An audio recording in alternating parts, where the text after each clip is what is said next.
Yes Pawan Kalyan Tanuja గారు washroom లో ఉన్నప్పుడు పుల్ల ఎందుకు పెట్టి గెలిగినప్పుడు అప్పుడు ఎందుకు విషయం లేదు అది అంటే ఒక ఆడపిల్ల బాత్రూమ్ వాష్రూమ్ లో ఉన్నప్పుడు అలా చేయడం కరెక్ట్. అది మీకు నవ్వులాట కనిపించిందా మేడం? అప్పుడు ఎందుకు స్టాండ్ తీసుకోలేదు మీరు? ఒక్క నిమిషం, ఆమె కమెంట్ పాస్ చేసింది కానీ నేను ఎప్పుడు ఎవరి మీద కమెంట్ పాస్ చేయలేదు. అవును, నేనేమంటున్నా, నాకెప్పుడు ఎవరు అలా అనిపించలేదు.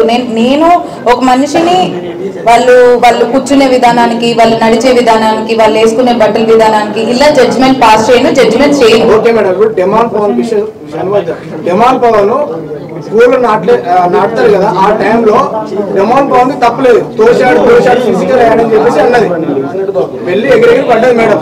అయితే తర్వాత చూస్తే మేడం ప్రతి చిన్నదానికి నన్ను ఫిజికల్ గా ట్రై చేసిన అన్న అంత ఇష్యూ చేసిన అమ్మాయి పవన్ కళ్యాణ్ విషయంలో ఎందుకు చేయట్లేదు?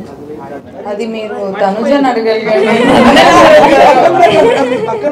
నాకేం ప్రాబ్లం లేదు. ఆయన ఏదో నేనేం చేస్తాను.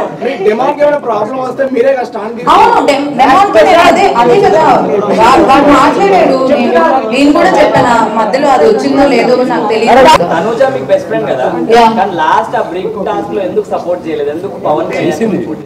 చేసింది సెకండ్ రౌండ్ చేసింది. ఫస్ట్ రౌండ్ లో కళ్యాణ్ ఉండే వరకు. ఇప్పుడు నాకు హౌస్ లో నా ఫస్ట్ ప్రియారిటీ డెమాన్ పవన్ అయినప్పుడు మరి తన ఫస్ట్ ప్రియారిటీ కళ్యాణ్. సో ఇద్దరు గేమ్ లో ఉన్నప్పుడు కొంచెం కష్టం అవుతుంది.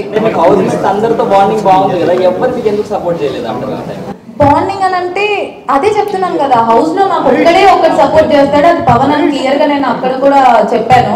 మిగతా వాళ్ళందరితో నేను ఫన్ చేసుకుంటూ ఉంటాను కానీ